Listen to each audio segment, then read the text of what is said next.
मुफ्ती किफ़ायतुल्लाह साहब, अभी बात हो रही थी परवेज़ खटक साहब से, उन्होंने तो बहरहाल इस्तीफ़ा नहीं दिया, लेकिन जहांगीर तरीन साहब का इस्तीफ़ा, फिर सिराजुल हक साहब का इस्तीफ़ा, तो इससे पहले हमने इलेक्शन नताइज में बड़े बड़े नाम इलेक्शन हारते हुए देखे थे, और अब वो कोई सियासत से मुस्ताफ़ी हो रहा है, छोड़ रहा है, कोई अपनी पार्टी का ओहदा छोड़ रहा है, तो इस इलेक्शन ने बहुत कुछ उलट पुलट दिया है।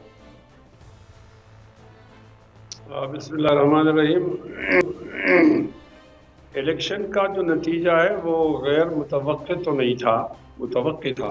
अच्छा। लेकिन हम अंदाज़ा लगाने में गलती हो गई है कि तवक्कुह क्या है और क्या नतीजा आएगा। असल में जब इमरान खान को जेल में डाल दिया गया तो यहीं से पीटीआई की कैंपेन शुरू हो गई, और जब मामूली केसों में उनकी बड़ी बड़ी सजाएं दी गई तो उनकी हमदर्दी में इजाफा हुआ, और जब उनको बल्ले का निशान नहीं मिला, और बल्ले का निशान न मिलना तो इतने अचंभे की बात नहीं है, कोई निशान भी नहीं मिला, और उनकी मखसूस नशिस्तों के लिए भी कोई इंतज़ाम नहीं किया गया, और उसके अंदर इस्टेब्लिशमेंट के साथ हमारी अदलिया भी बदनाम हो गई, तो फिर और ज़्यादा हमदर्दी आई।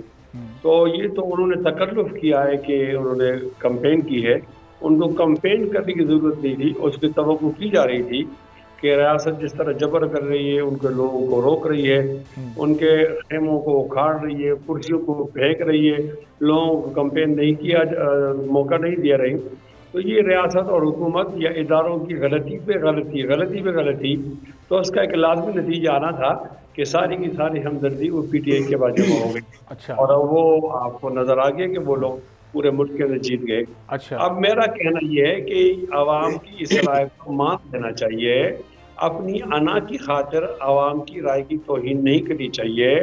अगर वो डिस्ट्रिक्ट काउंसिल में तो भी मान लेना चाहिए, सूबे में तो भी मान लेना चाहिए, और मरकज में।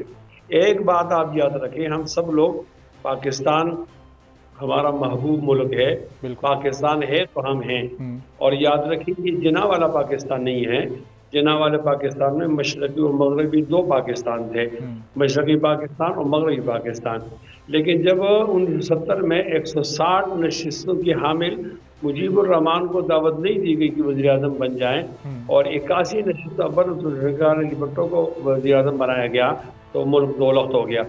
जब एक तजर्बा हुआ है तो हमें दोबारा उसका तजर्बा नहीं करना चाहिए, आवाम की राय के सामने सर हम तस्लीम कर लेना चाहिए। तो मुफ्ती साहब, ये आपने बड़ी अहम बात की कि जो आवाम की राय है, अब जो आवाम का मैंडेट है वो सामने आ गया तो उसको तस्लीम भी करें। तो ये एज जमात आप लोग इसको तस्लीम करने जा रहे हैं कि हाँ जी, आज़ाद उम्मीदवारों ने सबसे ज़्यादा कामयाबी हासिल की है, तो हुकूमत बनाना आगे उन्हीं का हक है और उन्हीं को इस्तेहकाक मिलना चाहिए। जो मुलाकातें इस वक्त हो रही हैं PMLN की, पीपल्स पार्टी की, MQM की, फिर ये सब नहीं होना चाहिए कि दूसरे तीसरे चौथे नंबर की जमातें मिलकर हुकूमत बनाने की कोशिश कर रही हैं और पहले नंबर वाली जमात को ऑपोजिशन में बैठना पड़े? यही तो गलत है ना। बतकल्लुफ़ किसी अक्सरियत को अक़लियत में बदलना गलत था, गलत है होगा, और बतकल्लुफ़ किसी अक्सरियत को अक़लियत में और अक़लियत को अक्सरियत में बदलना गलत था, गलत है और गलत रहेगा। न शरन इसका जवाज़ है, न कानूनन जवाज़ है, न उर्फ़न इसका जवाज़ है। बस जिन लोगों को वोट मिले हैं उन पर दबाव नहीं डालो, हुकूमत बनाने का मौका दो। अब आपको हुकूमत आपने उनको नहीं बनाने दिया तो आप इस लावे को ख़त्म तो नहीं कर सकते। ये आपको चैलेंजेस आपके सामने हैं। हम ग्रे लिस्ट के करीब हैं, हम दिवालिया हो रहे हैं, हमारी मईशत तबाह हो रही है।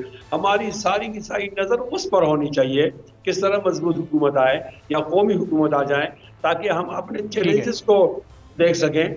उधर नहीं, सब कुर्सी पर नजर है। मैं तो इससे इत्तेफाक नहीं करता, अलल ऐलान कहता हूँ।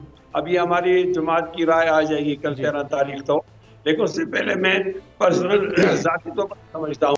और मुफ्ती साहब, जमात की इस पर क्या राय आने वाली है? जो आपकी जो राय है कमोबेश उसी से मिलती जुलती राय होगी? एक मिनट 8 तारीख को जो कुछ हो रहा था वो ठीक था। 12 बजे के बाद जो कुछ हुआ वो 9 तारीख को वो गलत था। अच्छा। सब्सक्राइब करें और बेल दबाएं ताकि कोई खबर रह न जाए।